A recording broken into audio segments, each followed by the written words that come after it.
A war that ended nearly 100 years ago. A war fought by our great uncles and aunts, our grandparents, our forebears, nearly all of them now long dead.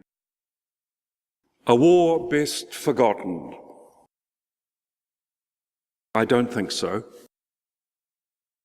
And even if I wanted to forget, I could not, after walking among the war graves in the battlefields of Europe, reading only some of the millions of headstones, some of them named,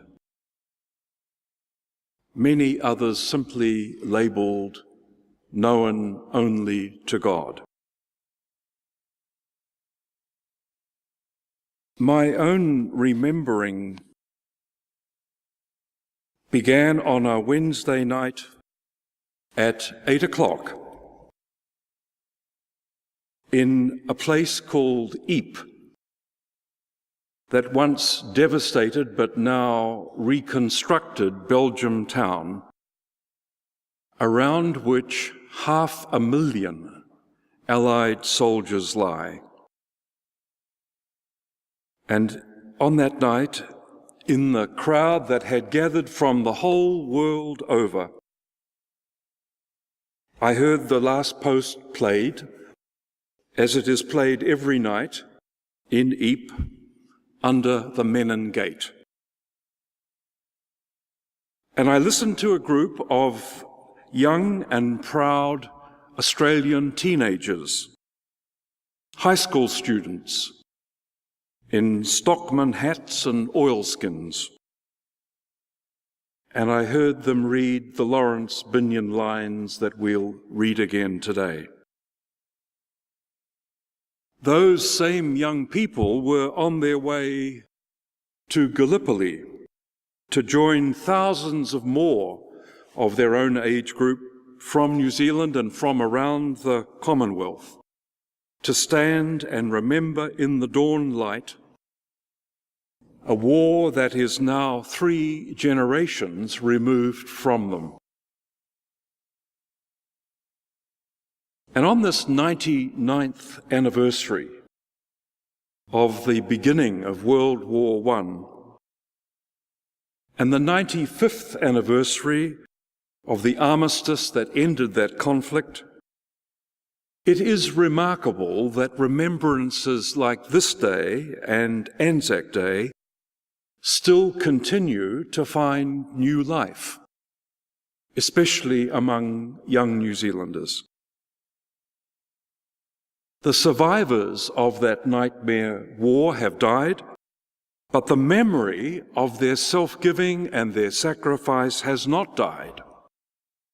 It endures as a central metaphor of our identity as New Zealanders and Australians.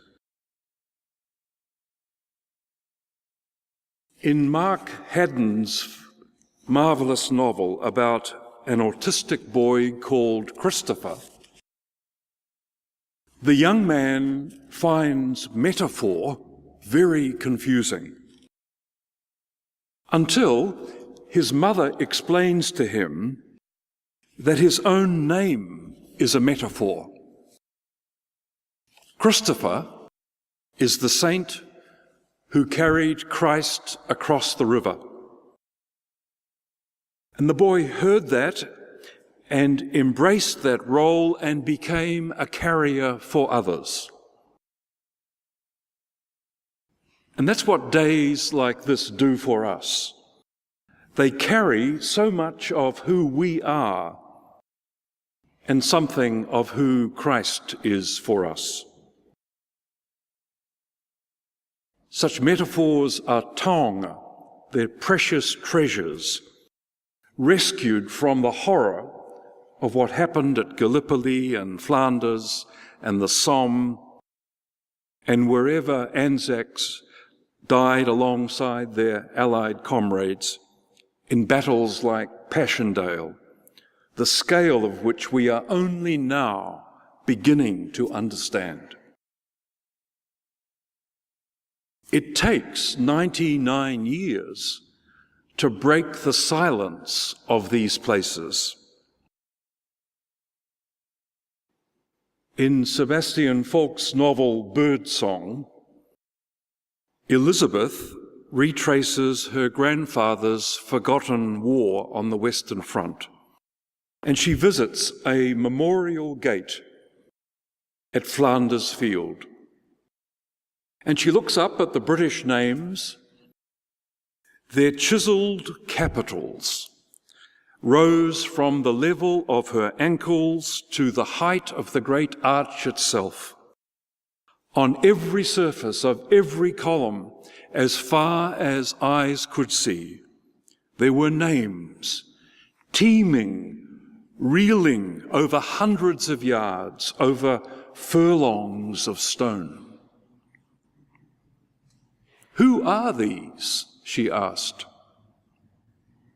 "These," said the man, "they are the lost, the ones they did not find." "From the whole war?" she asked. "No," he replied, "only from these fields." Elizabeth went and sat by rows of white headstones, each clean and beautiful in the weak winter sunlight. "Nobody told me," she said. "My God, nobody told me." Days like this one ensure that there will be somebody to tell the others, to tell the story. But how do we tell it? Well, St. Paul has some advice about that. We heard it read a moment ago. Writing to Timothy as a young church leader, Paul passes on his story at two levels. First, in the lyrical language that we are fond of using on Remembrance Day, he talks of his impending death as a libation poured out, a boat unmoored for its final journey, a wreath of recognition for a life of service to others. Like a good soldier, he has finished the race and kept the faith. But then the tone of the letter changes into a language that we don't use easily on days like this, but is even more powerful for keeping memory alive. It is the concrete language of things and people and places. And Paul uses that language to confess his loneliness, to remember places once memorable that he'll never be able to visit again. Demas, his old friend, lost to him now. Crescens, gone off to found a church in Gaul. Priscilla and Aquila, he a Jew, she a Roman, who risked their lives for him once. Pudin, a senator. Linus, a bishop in Rome. An intensely personal litany of people and places, and things as well. An old cloak that he needs for the winter. Some favorite books, and above all, his precious writing paper.